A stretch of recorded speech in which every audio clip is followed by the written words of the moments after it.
Minggu yang lalu kita mengakhiri seri sukacita, menemukan sukacita, dan pastilah kita akan terus memiliki sukacita meski banyak hal terjadi tidak sesuai dengan apa yang kita harapkan.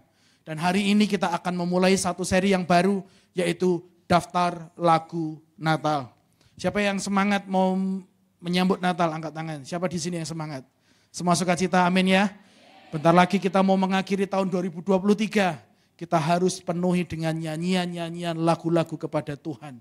Dan hari ini kita akan memulainya dengan satu nyanyian, satu lagu yang disampaikan oleh Elizabeth. Jadi di dalam Natal ada 3 lagu yang akan kita pelajari pada bulan ini. Oke? Ada nyanyian Elizabeth yang akan kita pelajari hari ini. Minggu depan kita mau belajar satu nyanyian yang paling terkenal, yaitu nyanyian Maria. Dan yang ketiga nanti kita akan belajar nyanyian para malaikat. 3 nyanyian ini akan kita perhatikan bersama-sama dan akan ada sebuah prinsip ilahi yang bisa kita lihat daripadanya. Cimut minta tolong di mute bandnya. Atau semuanya. Bengong nanti tiba-tiba ngung nanti. Oke. Nah, mari kita buka bersama-sama di Lukas 1 ayat 38 sampai 45. Kita baca dulu, nanti saya kasih penjelasannya. Lukas 1 ayat 38 berkata, kata Maria, sesungguhnya aku ini adalah hamba Tuhan. Jadilah padaku menurut perkataanmu itu. Lalu malaikat itu meninggalkan dia. Berarti dulu di sana. Kita semua tahu ayat ini ya. Ayat ini adalah ayat terakhir ketika malaikat mengunjungi Maria untuk pertama kalinya memberitahukan tentang kabar Yesus. Betul? Nih makin gede ini. Sebentar, saya takut mana yang perlu dimatikan? Mana? Bas mana? Oh ya, oke. Nah, benar kan? Oke. Lukas 1 ayat 38 itu adalah ayat terakhir ketika malaikat datang dan menjumpai Maria. Diberitahukan, sesungguhnya aku ini adalah hamba Tuhan, jadilah padaku menurut perkataanmu itu. Lalu malaikat itu meninggalkan dia. Setelah berjumpa dengan malaikat, lalu si Maria ini mengunjungi Elizabeth. Karena sebelum ayat ini diberitahu bahwa, hai Maria, sepupumu atau saudaramu yang bernama Elizabeth itu, yang dikenal mandul sekarang sedang hamil. Oke, lalu dia mau melihat kondisi Elizabeth pada saat itu. Lalu diberitahu di ayat 39 seperti ini. Beberapa waktu kemudian berangkatlah Maria dan langsung berjalan ke pegunungan menuju sebuah kota di Yehuda. Di situ ia masuk ke rumah Zakaria dan memberi salam kepada Elizabeth. Ayat ini memberitahu berarti ketika dia sampai yang menyambutnya siapa? Elizabeth, betul ya? Dan memberi salam kepada Elizabeth. Saya kasih tahu dulu, kenapa Elizabeth yang menyambut dan menyapa? Karena pada saat itu Zakaria sedang bisu. Di ayat sebelumnya, di perikop sebelumnya, kalau teman-teman bawa Alkitab boleh dilihat, itu adalah sebuah perikop di mana malaikat Gabriel datang mengunjungi Zakaria untuk memberitakan suatu berita yang tidak kalah besarnya, di mana istrinya yang mandul dan sudah tua itu menjadi hamil. Tetapi karena dia tidak percaya, kita memberitahu bahwa malaikat mendisiplin dia dengan membuat dia tidak bisa berbicara sampai kepada kelahiran si Yohanes. Itulah kenapa yang menyambut Elizabeth dan memberi salam. Dan ketika Elizabeth mendengar salam Maria, melonjaklah anak yang ada di dalam rahimnya dan Elizabeth pun penuh dengan Roh Kudus. Lalu berseru dengan suara nyaring. Frasa ini jangan dianggap seperti seseorang yang sedang marah, bukan ya? Berseru dengan suara nyaring. Itu kebiasaan moral. Tapi ayat di sini tidak seperti yang dilakukan moral setiap hari. Bukan. Dia tidak sedang berseru karena dia marah, tetapi ada sebuah nyanyian yang dia naikkan kepada Tuhan. Mari kita baca bersama-sama. 1, 2, 3. Diberkatilah engkau di antara semua perempuan dan diberkatilah buah rahimmu. Sabar. Ayat 43 belum. Siapakah aku ini sampai ibu Tuhanku datang mengunjungi aku. 44.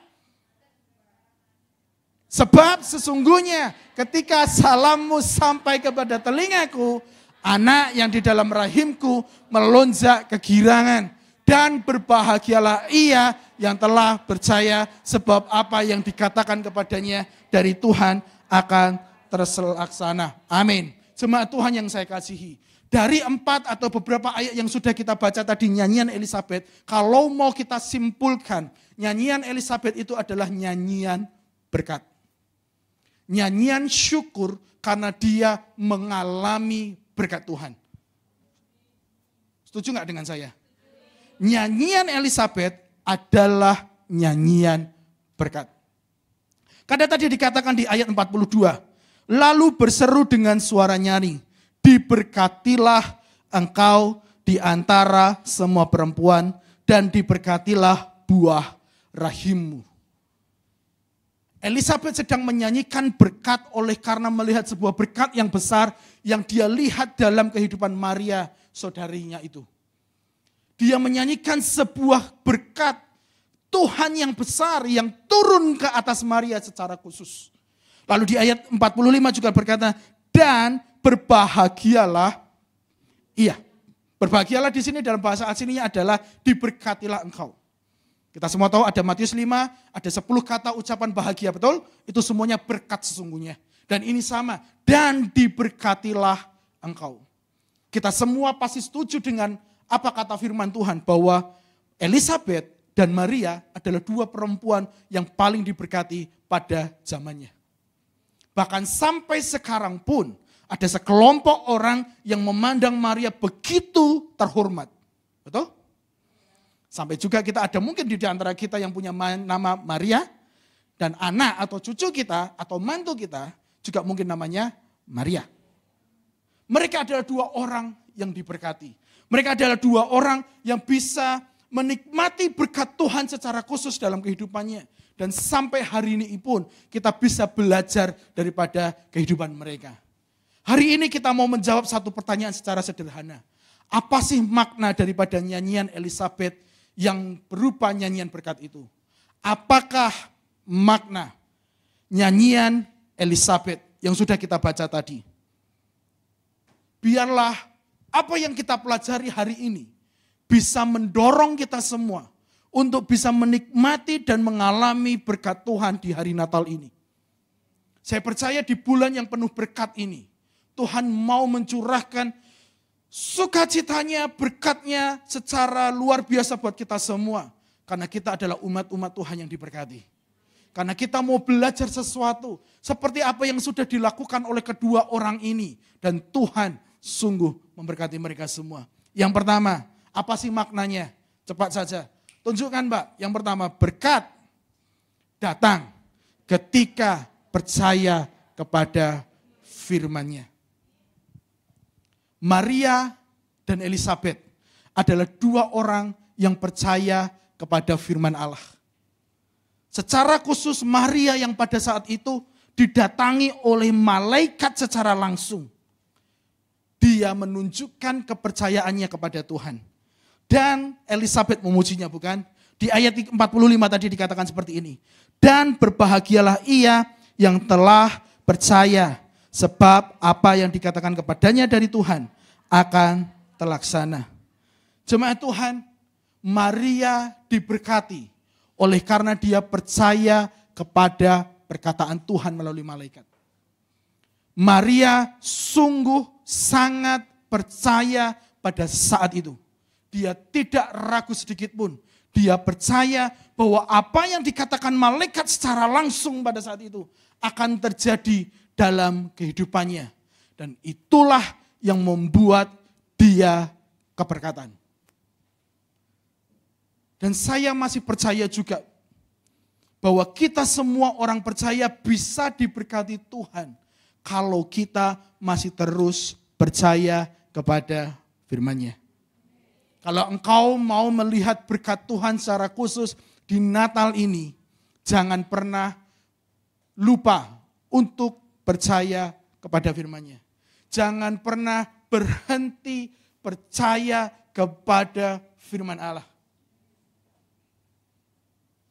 Jika Tuhan sudah mengatakan sesuatu, maka kita bisa menaruhkan sepenuhnya kepada perkataan itu. Karena perkataan itu yang akan terjadi. kita tidak boleh lupa.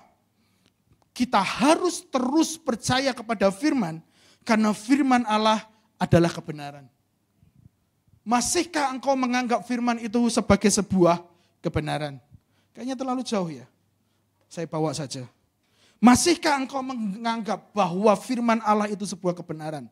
Atau firman Allah hanyalah sebuah informasi yang kita baca setiap minggu sekali? Firman Allah adalah kebenaran, ibu-ibu semuanya yang saya kasihi. It's a truth. Kalau orang bisa ngomong, yang saya tahu kebenaran, ini benar dan sebagainya, jangan percaya. Karena kebenaran manusia tergantung sudut pandangnya. Kita sedang dalam masa kampanye yang sangat hangat dan sengit, betul? Dan menganggap satu capres paling benar dibanding capres yang lain. Capres pilihannya paling benar daripada capres orang lain, betul? Kalau soal itu silahkan diragukan. Tapi yang namanya firman Allah, itu adalah sebuah kebenaran yang harus kita percayai sampai kapanpun. Setuju, katakan amin. Dan kebenaran yang ada dalam firman itu memiliki sebuah kuasa untuk mengubahkan kehidupan umat manusia. Firman Allah memiliki kuasa. Baca semua apa yang terjadi di Alkitab. Semuanya berasal daripada sebuah firman yang diucapkan. Orang buta melihat, orang lumpuh berjalan. Siapa lagi? Air menjadi anggur dan seterusnya. Semuanya diawali dengan firman yang diucapkan. Kalau engkau mau melihat sebuah berkat, perkatakan firman dalam hidupmu. Percayai firman dalam hidupmu.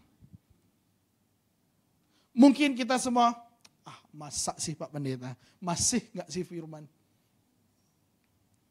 1 Tesalonika lah, pasal 3 ayat 12 dikatakan seperti ini. Saya kasih contoh saja.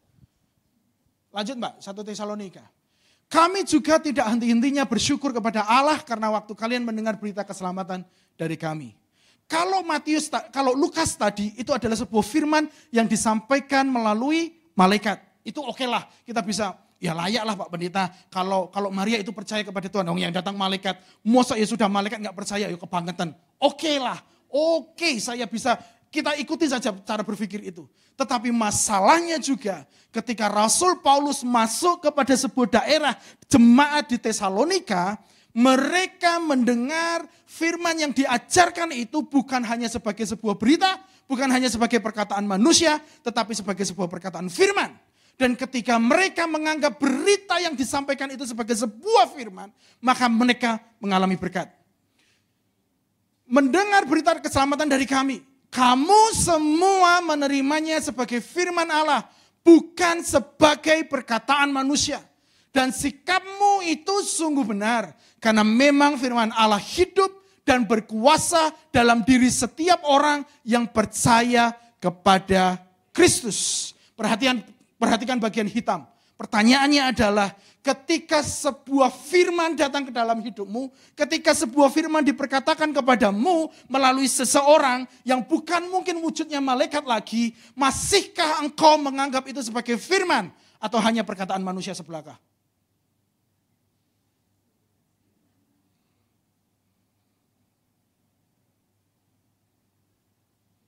Kita selalu mendengarkan firman, bukan?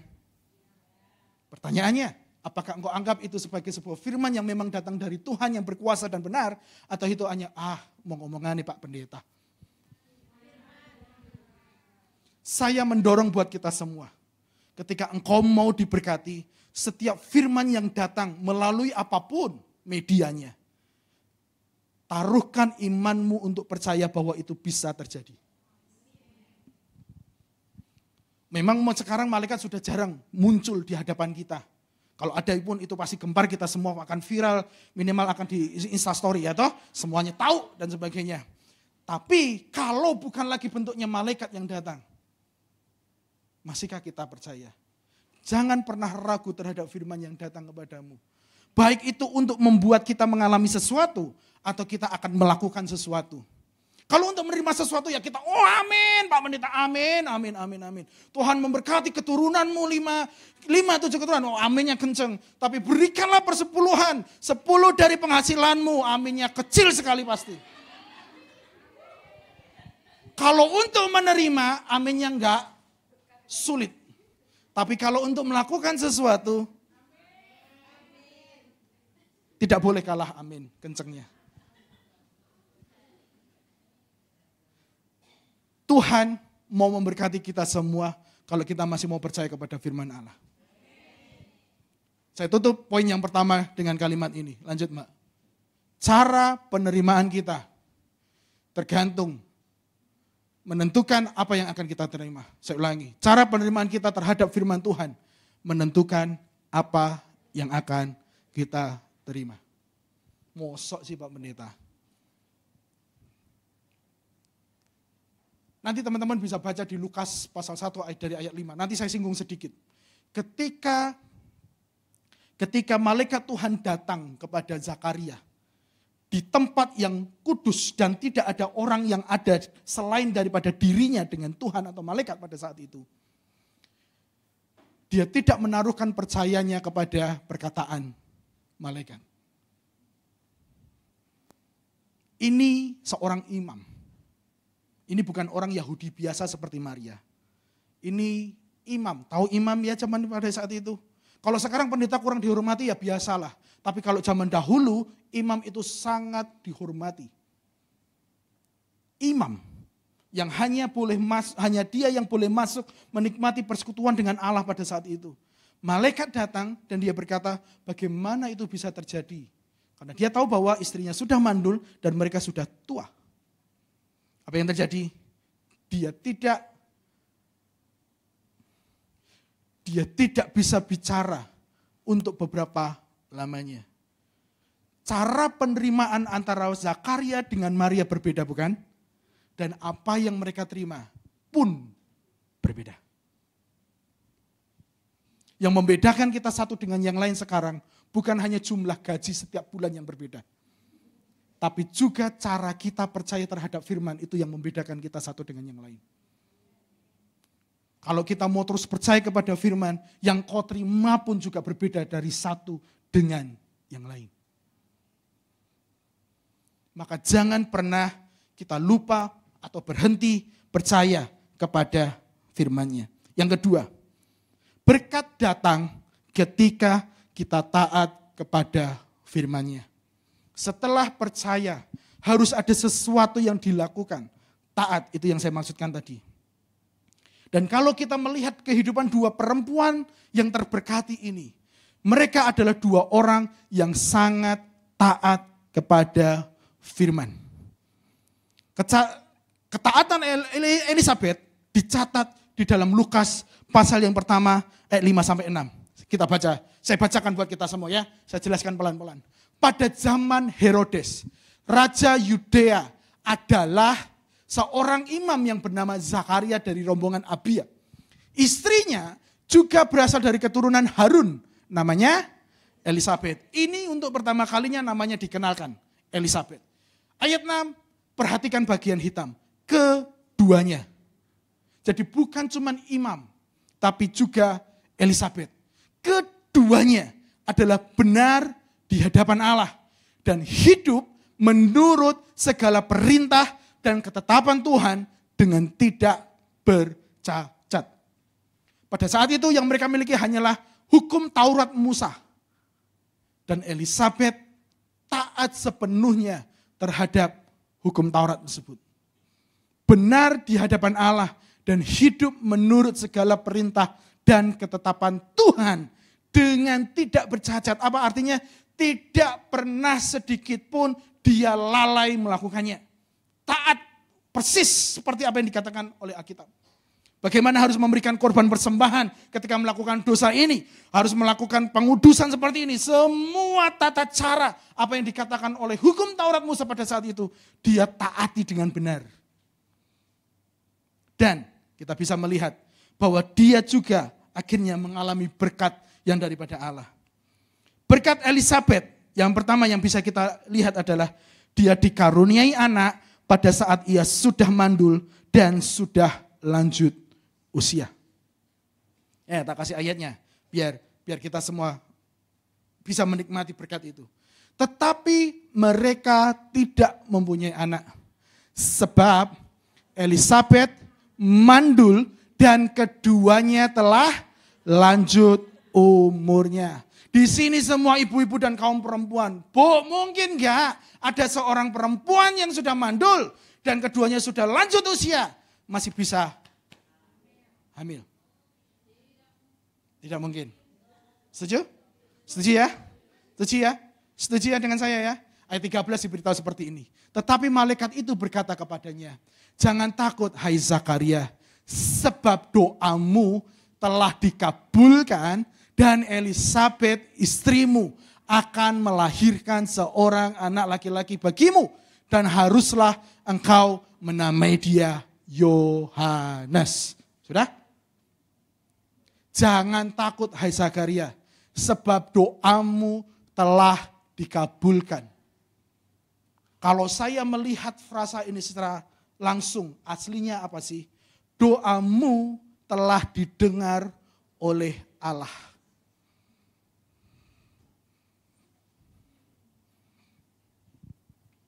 Saya kasih berkat buat kita semua dibawa pulang hari ini. Bu, percayai. Yang pertama, Dia Tuhan yang masih mendengar doa. Dia Tuhan yang masih mendengar doa. Kasih tahu kiri kanan. Doamu masih didengar Tuhan. Ya. Walaupun dingin AC-nya hari ini, doamu tetap didengar oleh Tuhan. Kalau itu kita biasa dengar ya. Yang kedua, yang mau saya kasih tahu buat kita semua. Jawaban doa kita tidak pernah bisa dibatasi oleh perkara natural. Jawaban doamu, ya biar nonton dulu. Oh ya, jawaban doamu tidak bisa dibatasi oleh perkara natural.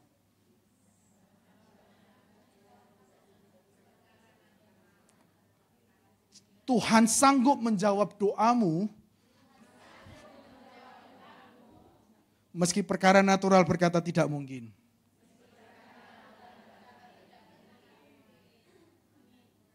Setuju nggak?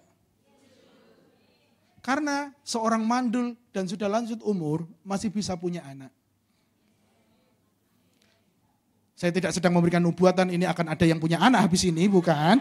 Oke, jangan diamini dulu, oke? Kasihan kontraknya masih panjang, oke? Tanggungan masih panjang, oke?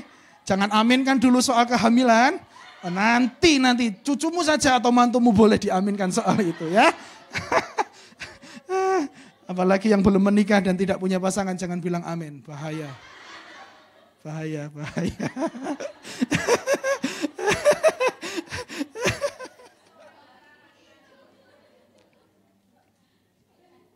Yang ketiga saya mau kasih tahu. Nggak usah diikutin perkataan saya. Saya cuma mau ngasih tahu seperti ini. Dengarkan saya baik-baik. Teruslah berdoa sampai Tuhan mendengar doa tersebut meski sepertinya waktu sudah habis. Bukankah kemandulan seperti sebuah tanda bahwa waktumu sudah habis untuk meminta? Benar nggak? Mereka adalah dua orang yang selalu berdoa, Tuhan, aku mau punya keturunan. Pasti setiap orang yang menikah pasti pengen punya keturunan, betul?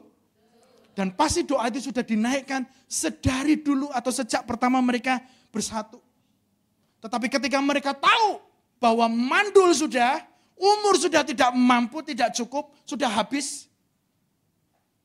Itu bisa membuat kita berhenti berdoa dan percaya kepada firman. Tapi Alkitab memberitahu kepada kita, meski Elisabet mandul dan keduanya telah lanjut umur, Tuhan masih menjawab doa yang mereka pernah naikkan selama ini. Jangan pernah berhenti berdoa meski secara akal manusia waktunya sudah habis.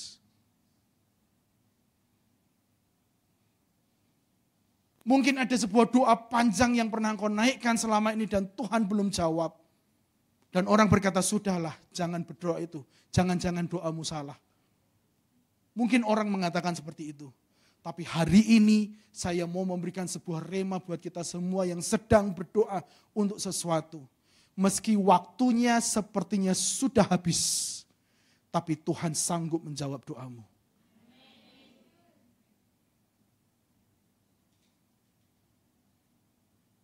Dia Tuhan yang tidak pernah dibatasi oleh perkara natural. Kalau orang berkata 1 tambah 1 sama dengan 2 bagi Tuhan itu tidak berlaku. Dia sanggup melakukan perkara yang besar dalam kehidupanmu.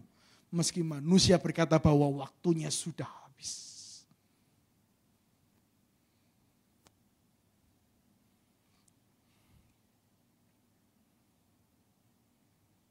Saya bisa melihat muka-muka yang sedang mendoakan sesuatu hari-hari ini.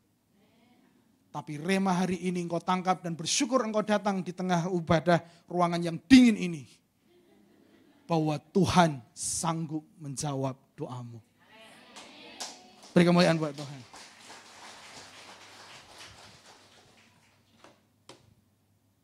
Bukan hanya itu. Berkat yang kedua yang dialami oleh Elisabet adalah ini. Elisabet berjumpa dengan Ibu Yesus. Ayat 43. Kini aku sudah mendapat kehormatan besar karena ibu yang karena ibu yang akan melahirkan Tuhanku datang mengunjungi aku. Bukankah itu sebuah kejutan? Betul ya?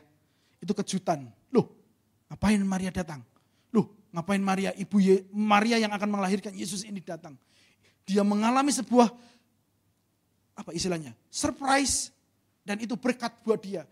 Ini sebuah kehormatan besar. Dia tidak pernah membayangkan bahwa Maria itu akan mengunjungi dia sebagai Ibu Yesus. Berkat yang Tuhan sanggup berikan dalam kehidupan kita juga sama.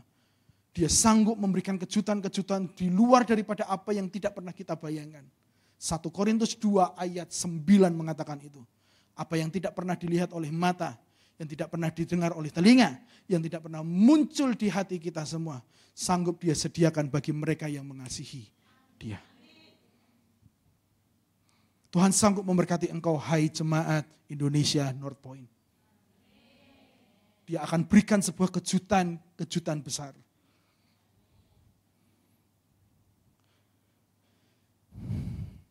Bukan hanya Elisabet yang taat, Maria pun taat. Ayat 38 tadi memberitahukan kepada kita bahwa dia taat kepada Tuhan. Ayat terjemahan Saudara Indonesia. Kata Maria, saya ini hanyalah hamba Tuhan yang hina. Saya tunduk menerima yang engkau katakan itu. Dia menundukkan kehendaknya, pikirannya, rencananya, kemauannya di bawah rencana Allah yang besar. Terserah Tuhan mau apa, saya ikut. Terserah Tuhan mau berencana apa, jadilah aku akan berjalan sepenuhnya. Itulah Maria. Dan Tuhan memberkati dia. Hidupnya dipakai Allah secara khusus untuk melahirkan Yesus Kristus. Saya sudah bahas ini di ibadah tengah minggu. Kalau belum tahu, nanti tonton saja, saya beritahu sudah di sana. Di tengah ketidaktahuannya, dia tetap taat dan berserah kepada Tuhan. Di tengah dia tidak tahu detail apa setelahnya. Nanti anakku saya kasih promina, apa bubur sun, nanti mau saya kasih susu apa dan sebagainya. Malaikat gak ngasih tahu. Benar ya? Malaikat gak ngasih tahu banyak ya. Pokoknya anakmu yang ada, bayi yang ada di kandunganmu itu akan menjadi besar. Betul kan? Itu akan menjadi raja dan seterusnya. Tapi gak dikasih tahu, setelah ini perjalananmu, kamu akan dikejar oleh tentara Herodes. Kamu harus lari ke Mesir. Kan gak dikasih tahu. Gak dikasih tahu. Tetapi di tengah ketidaktahuannya, di tengah ketidakpahamannya, di tengah banyak pertanyaan di kepalanya yang tidak terjawab oleh malaikat, dia tetap tunduk kepada firman. Biasanya orang Kristen tahu dulu semua baru oke Tuhan, amin.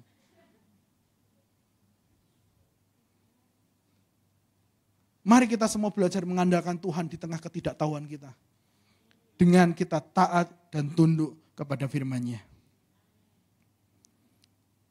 Ada sebuah perbincangan setelah itu di Lukas 11 ayat 27 sampai 28 dikatakan seperti ini. Ketika Yesus sedang berbicara, seorang perempuan dari antara banyak itu berseru kepadanya, ibumu sungguh sangat diberkati Allah karena melahirkan engkau. Mungkin ibu ini cemburu kali ya. Kok Maria bukan aku? Badanku juga enggak kalah cantiknya dengan si Maria. Mungkin begitu ya. Lalu dikatakanlah seperti ini. Tetapi Yesus berkata, hai ibu jauh lagi diberkati. Lagi orang-orang yang mendengarkan firman Allah dan melakukannya.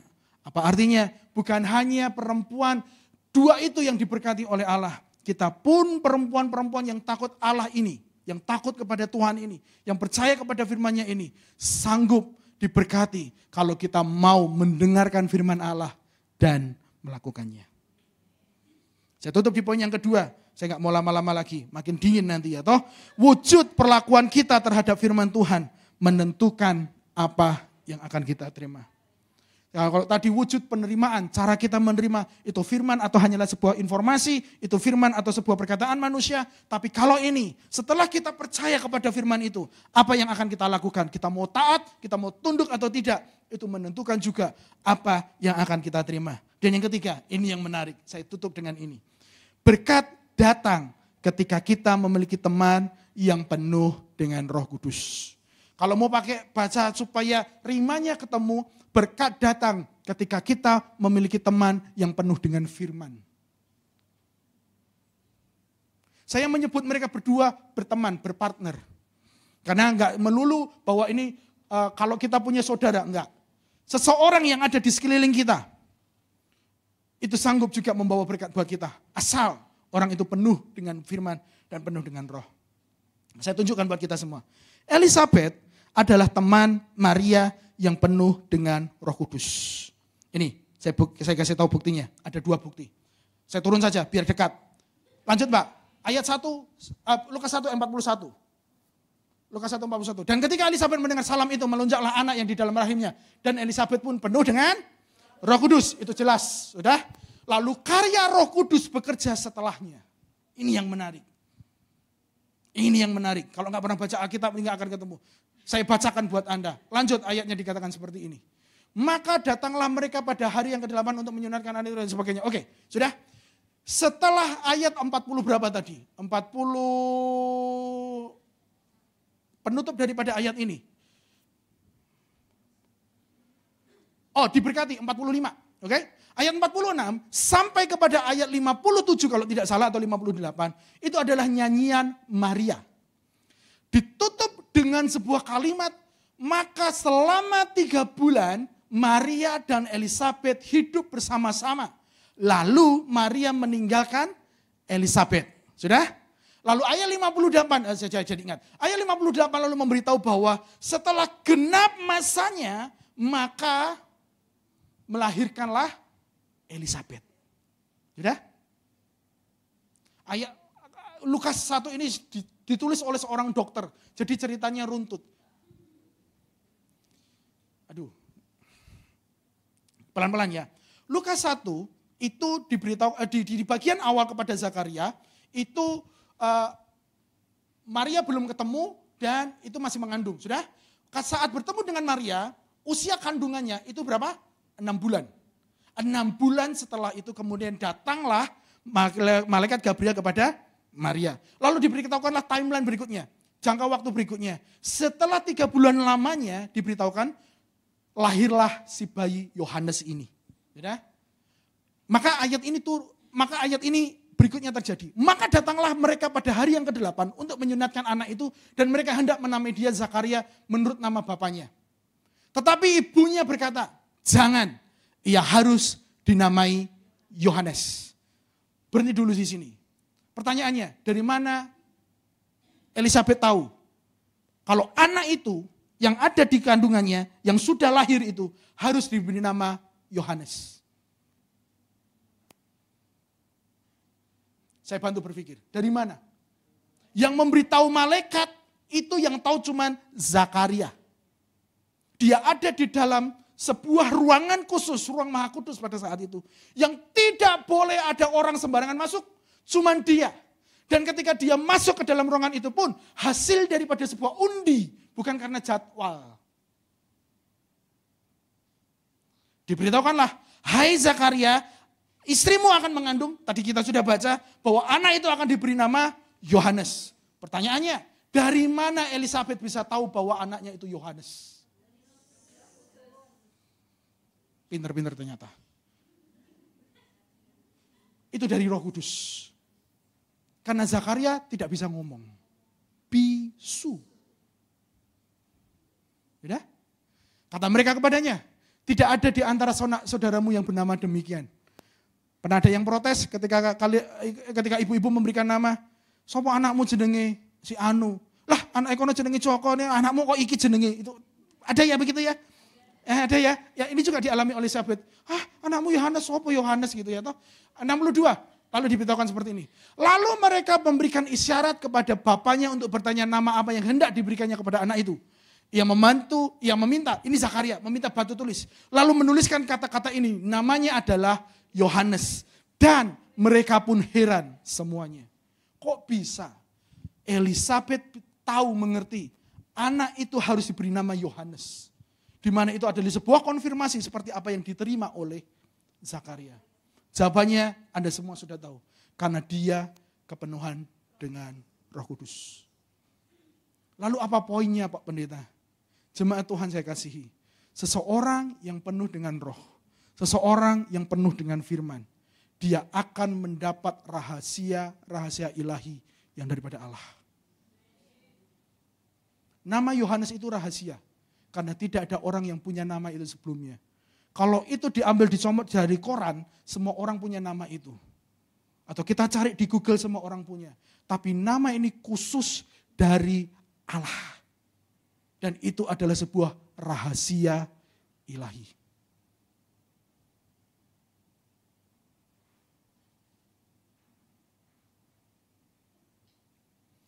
Carilah teman yang penuh dengan roh. Maka engkau bisa mengerti rahasia ilahi yang daripada Allah. Engkau akan dibantu untuk mengetahui isi hati Allah. Ayat-ayat berikutnya mengatakan bahwa mereka mengatakan anak akan menjadi seperti apa ini nanti kelak besar. Karena sedari awal Allah sudah bekerja dalam kehidupannya. Itu Yohanes. Lalu apa Pak maksudnya tadi kalau kita harus punya teman? Menjadi Maria bukanlah sebuah tugas yang mudah, itu berat. Kita tahu, kita sudah membaca Alkitab bagaimana Maria mendampingi Yesus. Jangan mendampingi saja kalau sudah besar, nantilah itu. Kita fokus saja sampai kepada kelahirannya. Tidak punya kamar bersalin. Bu, enggak punya kamar bersalin. Istri saya saja mau masuk, mau bersalin, punya kamar tapi tidak punya suami di sampingnya itu berat. Apalagi enggak ada tempat mau bersalin. Tahu beratnya? Bisa membayangkan beratnya? Kalau menurut saya itu berat. Kalau mungkin menurut ibu-ibu, enggak Pak, santai aja. Saya juga di kandang domba sama dengan Yesus. Wah ya itu beda cerita. Oke.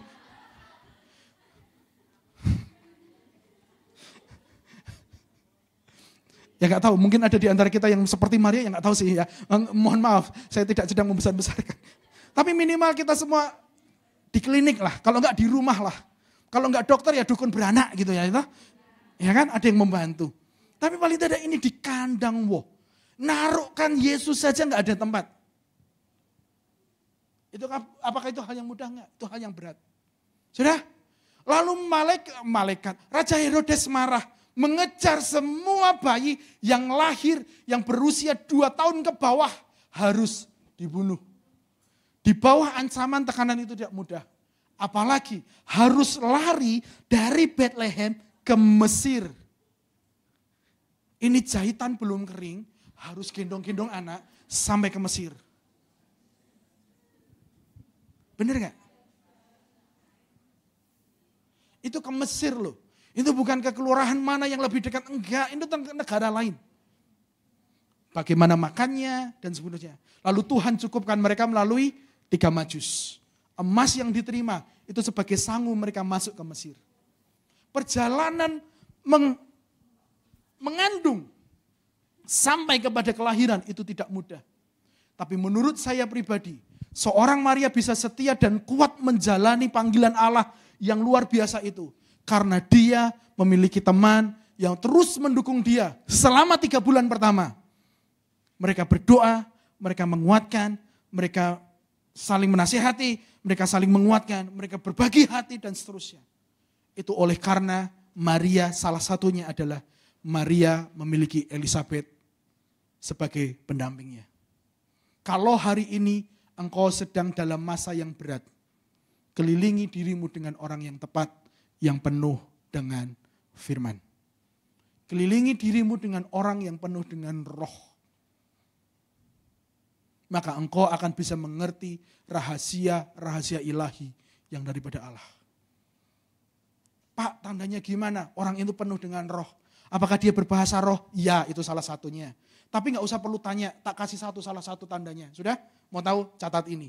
Kalau mau tahu temanmu itu penuh dengan roh atau tidak, temanmu yang ada di sekitarmu hari-hari ini itu penuh dengan firman atau tidak, perkataannya tidak akan pernah melemahkan imanmu. Perkataannya tidak akan pernah menjatuhkan. Tapi perkataannya akan selalu menguatkan dan mendorong. Kalau tidak, mending jauh-jauh. Wah betul, sudah tuh. Sudah amin tuh. Sudah diamin itu. Saya punya seorang pemimpin dan semua kalian tahu siapa pemimpin saya. Apapun saya suruh berdoa, doanya akan selalu mengatakan ini. Tuhan, lindungi kami dari orang-orang yang jahat. Karena pergaulan yang jahat merusak segala sesuatu yang baik. Mau doa makan, itu pasti disebutkan. Mau doa altar call di depan, itu dia katakan. Mau doa di Zoom, dia selalu katakan. Lucu bagi saya, Tuhan ini kok begini banget ya toh. Apa gak ada kata-kata lain? Tapi saya mengerti sekarang hari ini, kami baru Zoom tadi malam. Bahwa apa yang menjadi doanya itu adalah jeritan daripada hatinya karena dia tidak mau menjadi orang yang gagal. Dia memiliki sebuah komitmen yang kuat sedari awal dia tiba di Hongkong ini. Kalau saya salah punya teman, saya tidak akan menjadi berhasil. Dan kalau saya sebutkan namanya, kita semua mungkin ada yang setuju dengan saya bahwa dia termasuk orang yang berhasil.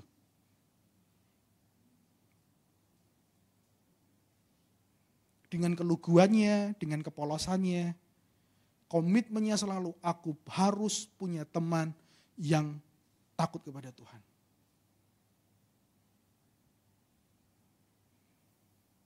Mari kita evaluasi sejenak 2023. Konconan karo sapa to awake dhewe. Berteman dengan siapa sih kita hari-hari ini? Jangan-jangan kita hari ini tidak begitu baik karena kita salah berteman.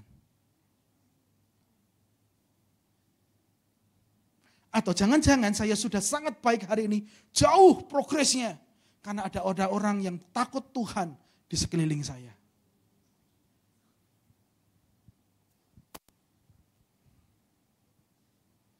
Ibu yang saya kasihi, orang-orang di sekeliling kita menentukan apa yang kita terima. Jangan salah berteman di Hongkong ini secara khusus. Selalulah di dalam Kingdom Group. Selalulah di dalam gereja ini. Kami tidak orang yang sempurna memang. Tapi paling tidak perkataan kami tidak akan pernah menjerumuskan Anda untuk melakukan hal yang buruk.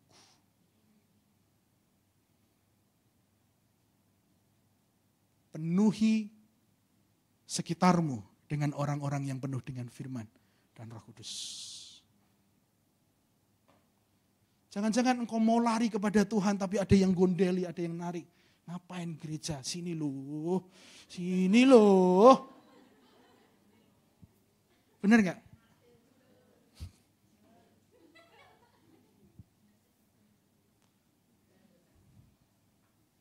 Ngapain perpuluhan? Sini loh mah. Kirim anak butuh iki loh mah. Rollerblade ini dan sebagainya ini loh mah.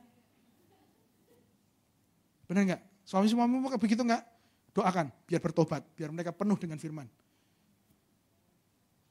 Tapi jangan diganti suaminya gitu. Suaminya jangan diganti, pikirannya yang diganti, penuhi dengan firman. Kalau teman boleh diganti, suami jangan gitu. Wah kata Pak Pendeta, orang-orang di sekeliling saya menentukan, oh berarti aku golek bojo anyar. Wah.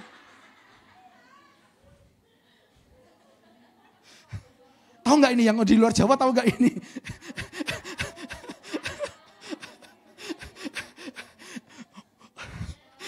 Aplikasinya bukan itu ya.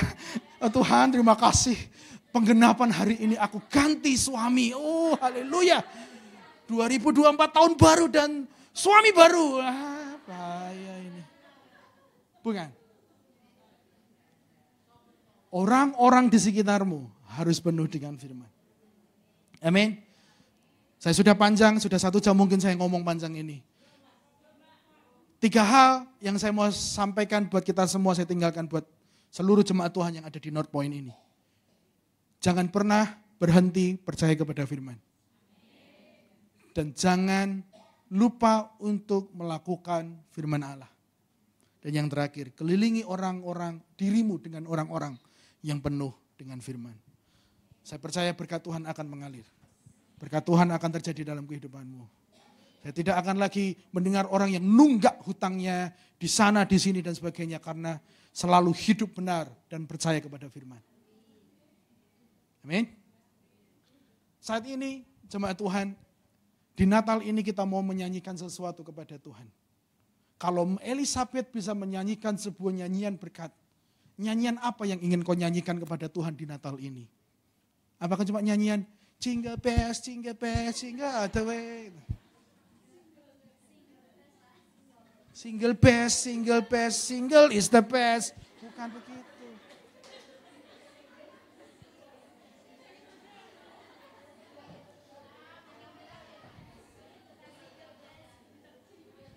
Yang mau saya maksudkan begini, ketika Maria diberkati, dia menaikkan ucapan syukur kepada Tuhan. Ketika Elizabeth diberkati, dia menaikkan syukur kepada Allah. Saya percaya 2023 kita semua sudah menikmati berkat Allah. Bagaimana kalau sekarang kita mau menaikkan pengagungan dan kemuliaan kita hanya kepada Tuhan? Setuju dengan saya?